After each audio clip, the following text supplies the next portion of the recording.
It is said that the people are revolting. You said it. They stink on ice. It seems as though every decade there's a new revolution to be had.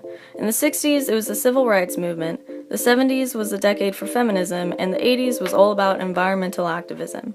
According to Kalle Lasn, culture jamming will belong to our era. Culture jamming refers to the anti-consumerist movement to subvert mainstream media culture and call out those in power for essentially brainwashing us. Culture jamming is a way for us to say, hey, we're not sheeple. We're not going to buy 2 to get 1 free because frankly we don't even need one. We're not going to buy the newest iPhone simply because it got a haircut or whatever. And we're definitely not participating in Black Friday. I bring this to every Black Friday. It keeps everybody in line. In Kalle Lassen's book, Culture Jam, he argues that America is no longer a country, but a multi-million-dollar brand. He splits the book up into 4 parts and uses the 4 seasons for comparison.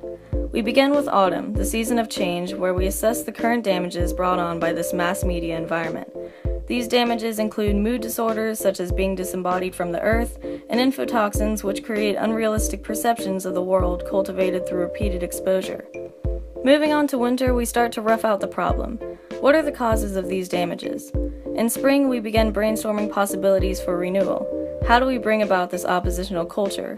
How do we begin the revolution? Can we? And finally, we end with summer, the season made up of potential positive outcomes. A good example of culture jamming can be seen through the work of Banksy, an anonymous graffiti artist from England. His artwork can be found along walls, streets, and bridges throughout the world, often voicing controversial political and social commentary.